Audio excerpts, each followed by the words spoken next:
ದುಡಿಕೋತ ಸಂಪತ್ತು ಗಳಿಸಿದ್ದೇವೆ ಅಂದ್ರೆ ನರಕ. ನಾವ ಸ್ವತಃ ಭೂಮಿ ತಾಯಿಯ ಮಡಿಲಿನಲ್ಲಿ ಶ್ರಮದಿಂದ ಬೆವರು ಹನಿ ಸುರಿಸಿ ದುಡಿದೇವಿ ಅಂದ್ರೆ ಸ್ವರ್ಗ. ಯಾರೋ ಕಷ್ಟಪಟ್ಟು ಬೀಜ ಬಿತ್ತಿ ಬೆಳೆಸ್ಯಾರ, ಇವ ಹೋಗಿ ಇನ್ನೊಬ್ಬರು ವಸ್ತುವನ್ನು, ಹೊಲದಂದು ವಸ್ತುವನ್ನು ಮುಟ್ಟಿದ, ಹರಿದ ಅಂದ್ರೆ ನರಕ. ಎಷ್ಟು ಚಲೋ ಹೇಳ್ಯಾರ, ಎಲ್ಲರಿಗೂ ತಿಳಿಬಂಗೆ. ಅದಕ್ಕೆ ಆಚಾರ ಭಾಳ ಮುಖ್ಯ.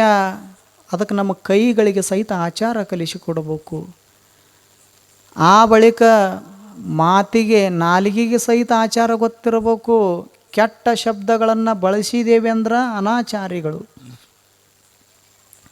ಒಳ್ಳೆಯ ಭಾಷೆಯನ್ನು ಬಳಸಿದ್ದೇವೆ ಅಂದ್ರೆ ಸದಾಚಾರಿಗಳಾಗುತ್ತೇವೆ.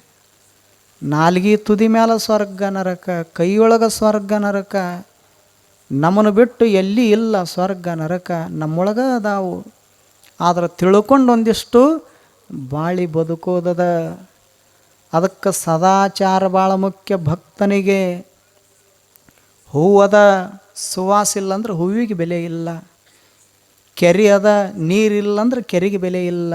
ಹಾಗೆ ಮನುಷ್ಯ ಅದಾನ, ಆಚಾರ ಇಲ್ಲಂದ್ರೆ ಮನುಷ್ಯನಿಗೆ ಬೆಲೆ ಇಲ್ಲ. ಅದಕ್ಕೊಂದಿಷ್ಟು ಆಚಾರಕ್ಕೆ ಭಾಳ ಮಹತ್ವ ಕೊಟ್ಟಿದ್ದಾರೆ ಸಂತರು, ಶರಣರು.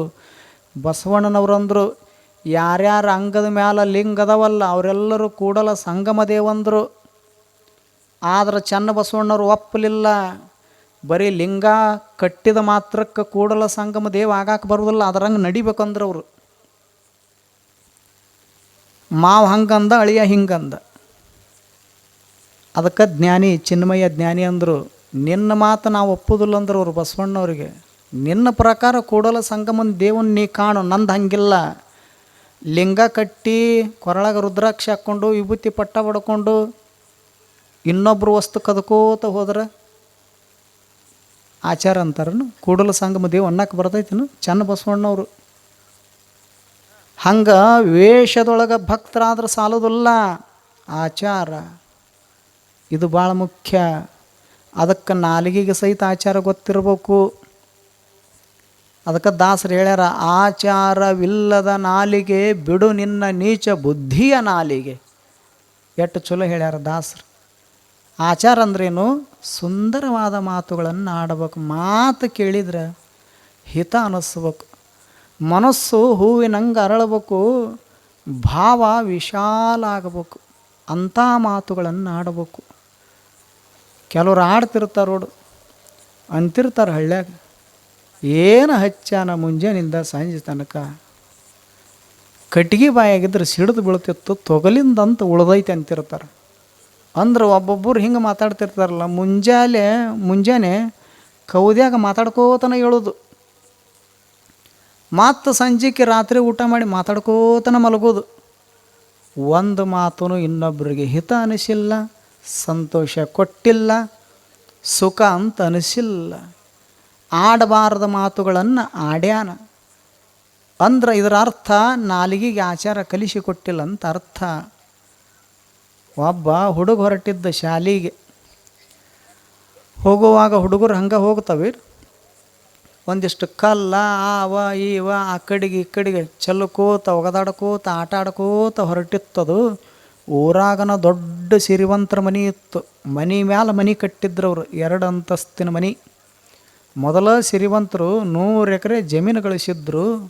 ಬೆಳ್ಳಿ ಬಂಗಾರ ಮನೆಯೊಳಗೆ, ಬ್ಯಾಂಕ್ದೊಳಗೆ ಕೋಟಿ ಕೋಟಿ ಬ್ಯಾಲೆನ್ಸ್ ಇತ್ತು. ಇಂಥ ಒಬ್ಬ ಸಿರಿವಂತರು. ಅವ್ರ ಮನೆ ಮುಂದೆ ಹಾಯ್ದ ಹುಡುಗ ಹೋಗ್ಬೇಕಾಗಿತ್ತು ಶಾಲೆಗೆ. ಹೋಗುವಾಗ ಆಟ ಆಡ್ಕೋತ ಹೊರಟಿತ್ತು. ಯಾವಾಗ ಊರಾಗನ ದೊಡ್ಡ ಮನೆಯಲ್ಲ, ಆ ಮನೆ ಮ್ಯಾಲ ಹುಡುಗನ ನೆದರು ಬಿತ್ತು. ಹುಡುಗ ಮನೆ ನೋಡ್ಕೋತ ನಿಂತಿದ್ದ. ಮ್ಯಾಗಿನ ಮನೆಯೊಳಗೆ ಸಿರಿವಂತರು ಕೂತಿದ್ರು. ಅವ್ರನ್ನ ನೋಡಿದ ತತ್ಕ್ಷಣದೊಳಗೆ ಹುಡುಗ ನಗಾಕ ಶುರು ಮಾಡಿದ. ಅವ್ರ ಮುಖ ನೋಡವ ನಗವ. ಆ ಸಿರಿವಂತರ ನೆದರನ್ನು ಹುಡುಗನ ಮೇಲೆ ಬಿತ್ತು.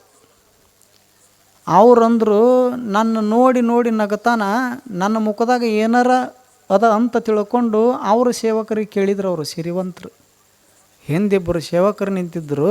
ಅವ್ರು ಅಂದ್ರೆ ನಿಮ್ಮ ಮುಖ ಭಾಳ ಚಲೋ ಅದ, ಚಂದ ಅದ, ಸ್ಪಷ್ಟ ಅದ, ಏನಿಲ್ಲ ಅಂತ ಸೇವಕರು ಹೇಳಿದರು. ಮತ್ತು ಅಲ್ಲಿ ಹಾದಿ ಒಳಗೆ ನಿಂತಾನಲ್ಲವ ನಮ್ಮ ಮನೆ ಮುಂದೆ, ಮತ್ತು ಅವ ನನ್ನ ಮುಖ ನೋಡ್ತಾನ ನಗ್ತಾನ, ಎದ್ರ ಸಲುವಾಗಿ ನಗ್ತಾನ, ಹೋಗಿ ಹಿಡ್ಕೊಂಡು ಬರ್ರಿ ಅಂದರು. ಸೇವಕರು ಕೆಳಗೆ ಬಂದರು, ಹುಡುಗನಿಗೆ ಹಿಡ್ಕೊಂಡ್ರು, ಒಯ್ದು ಸಿರಿವಂತರ ಕೈಯಾಗ ಕೊಟ್ಟರು.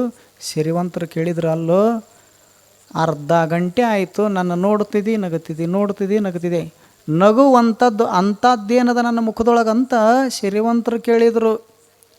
ಹುಡುಗಂದ, ಮತ್ತು ನಗಲಾರ್ದ ಅಳಬೇಕು ನಂದವ, ಅದ ನಗ್ತಿದ್ದೆಲ್ಲ ಎದ್ರ ಸಲುವಾಗಿ ನಕ್ಕಿ ನನ್ನ ನೋಡಿ ಅಂತ ಸಿರಿವಂತರು ಕೇಳಿದರು. ಹುಡುಗಂದ, ನೀವು ಮೊದಲ ಸಿರಿವಂತರು, ನಿಮಗೆ ಉಣ್ಣಾಕ ಕೊರತಿಲ್ಲ, ಉಡಾಕ ಕೊರತಿಲ್ಲ, ಯಾವುದಕ್ಕೂ ಕೊರತಿಲ್ಲ, ಕೈಯಾಗ 100 ಜನ ಆಳ ಮನುಷ್ಯರು, ನೀವೇನು ಬೆವರು ಹನಿ ಭೂಮಿ ತಾಯಿಗೆ ಸುರಿಸಲಿಲ್ಲ, ದುಡಿಲಿಲ್ಲ, ದುಃಖ ಪಡಿಲಿಲ್ಲ. ಅದಕ್ಕೆ ನೀವು ಉಂಡು ನಿಮ್ಮ ಶರೀರ ಹೆಂಗಾಗ್ಯದ ಅಂದ್ರೆ ಹೆಂಗಾಗಿದೆ, ಬಲೂನ್ ಉಬ್ಬಿದಂಗೆ ಉಬ್ಬ್ಯದ. ಅದಕ್ಕೆ ದಷ್ಟಪುಷ್ಟ ಶರೀರ ಉಳ್ಳವರು ನೀವು ಒಳಗೆ ಕೂತಿರಲ್ಲ, ಹೊರಗೊಂದು ಬಾಗಿಲ ಹಚ್ಚಿದಿರಲ್ಲ, ನಿಮ್ಮ ಬಾಗಿಲ ಸಣ್ಣದದ, ನಿಮ್ಮ ಶರೀರ ಭಾಳ ದೊಡ್ಡದದ. ಆಕಸ್ಮಿಕ ನಾಳೆ ನಮ್ಮೂರು ಶ್ರೀಮಂತರು ಸತ್ರಂದ್ರೆ ಇಟ್ಟ ಸಣ್ಣ ಬಾಗಲದಾಗ ಇಟ್ಟು ದೊಡ್ಡ ಶರೀರನ ಹೊರಗೆ ಹೆಂಗೆ ತರ್ತಿದ್ದಾರ ಅಂತ ವಿಚಾರ ಮಾಡಿ ನಗಿ ಬಂದೈತಿ ಅಂದವ. ಯಾರು ಹುಡುಗ ಇಷ್ಟು ಸಣ್ಣ ಬಾಗಲದೊಳಗೆ ಇಷ್ಟು ದೊಡ್ಡ ಶರೀರವನ್ನು ಹೆಂಗೆ ಹೊರಗೆ ತರ್ತಿದ್ದಾರೋ ಸತ್ತ ಬಳಿಕ ಅಂದ. ಮತ್ತು ಈ ಸಿರಿವಂತರ ಸಾವಿನ ಸುದ್ದಿ ಕೇಳಿದ್ರೆ ಅವ್ರಿಗೆ ಹೆಂಗೆ ಆಗಬೇಡ. ಅವ್ರಂದ್ರು, ಇನ್ನೂ ಇರುದ ಇಟ್ಟದನ ನಾನು ಸಾಯ್ದು ನೋಡಾಕತ್ಯ, ನೀವು ಬಿಡಬೇಡ್ರಿ, ಇವ್ನು ಹಿಡಿದು ಕಂಬಕ್ಕೆ ಕಟ್ಟ್ರಿ ಅಂದ್ರೆ ಸೇವಕರಿಗೆ ಕಂಬಕ್ಕೆ ಕಟ್ಟಿದ್ರು. ಇವ ಶಾಲೆಗೆ ಹೋಗ್ತಿದ್ದ, ಇಲ್ಲಿ ಬಂದು ಸಿಕ್ಕ ಹಾಕ್ಕೊಂಡ, ಬಂಧನಕ್ಕೆ ಬಿದ್ದ. ಆವಾಗ ಇವ್ರ ಅಪ್ಪ ಇದ್ನಲ್ಲ, ಹುಡುಗನಪ್ಪ, ಇವ ಶಾಲೆಗೆ ಹೋದವ ಬರಲಿಲ್ಲ ಅಂತ ತಿಳ್ಕೊಂಡು ಇವ ಎಲ್ಲ ಊರು ತುಂಬ ಎಲ್ಲ ತಿರುಗಾಡಿ ಹುಡುಕಾಡಿದ. ಮಗ ಸಿಗಲಿಲ್ಲ. ಯಾರೋ ಗೊತ್ತಿದ್ದವ್ರು ಹೇಳಿದರು, ನಿಮ್ಮ ಮಗನಿಗೆ ಊರು ಶ್ರೀಮಂತರು ಕಂಬಕ್ಕೆ ಕಟ್ಟಿ ಹಾಕ್ಯಾರ ಅಂದರು. ಇವ್ರ ಅಪ್ಪ ಬಂದ, ಅಲ್ರಿ ಸಿರಿವಂತರ, ನನ್ನ ಮಗ ಏನು ತಪ್ಪು ಮಾಡ್ಯಾನಂತ ಕಂಬಕ್ಕೆ ಕಟ್ಟಿ ಹಾಕಿರಿ ಅಂತ ಕೇಳಿದ. ಆವಾಗ ಸಿರಿವಂತರು ಹೇಳಿದರು, ಅಲ್ಲೋ ನನ್ನ ಮನೆ ಮುಂದೆ ನಿಂತ್ಕೊಂಡು ನನ್ನ ಮುಖ ನೋಡೋದು ನಗೋದು ಮಾಡ್ತಿದ್ದ, ಅದಕ್ಕೆ ಮ್ಯಾಲ ಕರೆಸಿ ಕೇಳಿದೀವಿ ನಾವು ಯಾಕೆ ನಗತಿ ಅಂತ. ಇಷ್ಟು ಸಣ್ಣ ಬಾಗಲದೊಳಗೆ ಇಷ್ಟು ದೊಡ್ಡ ಶರೀರವನ್ನು ಹೆಂಗೆ ಹೊರಗೆ ತರ್ತಾರಂತ ವಿಚಾರ ಮಾಡಿ ನಿನ್ನ ಮಗ ಅಪಹಾಸ್ಯ ಮಾಡಿ ನಗಾಕತ್ತಿದ್ದ, ಮತ್ತು ಕಟ್ಟಲಾರ್ದ ಬಿಡ್ತೀವನ, ಅದಕ್ಕೆ ಕಟ್ಟಿ ಹಾಕಿವಿ, ನಿನ್ನ ಮಗನ ತಪ್ಪೈತೆ ಅಂತ ಸಿರಿವಂತರಂದರು. ಇವ ಅವರಪ್ಪ ಅಂದಲ್ಲ, ಅವ ಸಣ್ಣವ್ರಿ, ತಿಳುವಳಿಕೆ ಇಲ್ಲ, ಹಾಗೆಲ್ಲ ವಿಚಾರ ಮಾಡಬಾರ್ದಾಗಿತ್ತವ, ಮಾಡಿಬಿಟ್ಟಾನ ಅಂದರು. ಅವ ಹಾಗೆಲ್ಲ ವಿಚಾರ ಮಾಡಬಾರ್ದಾಗಿತ್ತು ಖರೆ, ಮತ್ತು ನೀ ಹೆಂಗೆ ಮಾಡೋ ವಿಚಾರ ಅಂತ ಕೇಳಿದ್ರು ಅವರು ಸಿರಿವಂತರು. ಅವ ಅಂದ, ಮನೀನೂ ನಿಮ್ಮದ, ಆ ಸಾಗವಾನಿದ ಸಣ್ಣ ಬಾಗಿಲು ನಿಮ್ಮದ, ಉಂಡು ಬೆಳೆಸಿರಲ್ಲ ಶರೀರನೂ ನಿಮ್ಮದ, ಮತ್ತು ನಿಮ್ಮ ಮನೆಯೊಳಗೆ ನೀವು ಸತ್ರ ಇಷ್ಟು ದೊಡ್ಡ ಶರೀರವನ್ನು ಇಷ್ಟು ಸಣ್ಣ ಬಾಗಲ್ದಾಗ ಹೊರಗೆ ತರ್ಬೇಕಂತ ಯಾರು ಬರ್ದಾರ ಕಾನೂನ್ಯಾಗ? ಹೊರಗೆ ತರ್ಬೇಕಂತೇನಿಲ್ಲ. ಅಖಂಡವಾದ ಶರೀರವನ್ನು ಹಂಗೂ ಸತ್ತಿರ್ತೀರಿ, ಹಿಂಗೂ ಸತ್ತಿರ್ತೀರಿ. ಒಳಗನ ಒಂದು ಚಾಕು ತೊಗೊಂಡು ಸಣ್ಣಗೆ ಅವರಪ್ಪ ಹೆಂಗೆ ಈರುಳ್ಳಿ ಟೊಮೆಟೊ ಹೆಚ್ಚುತ್ತಾರಲ್ಲ, ಹಂಗೆ ಪೀಸ್ ಮಾಡಿ ಗೋಣಿ ಚೀಲದ ಹಾಕ್ಕೊಂಡು ತರಕ್ಕೆ ಬರ್ತೈತಿಲ್ಲ ಅಂದ.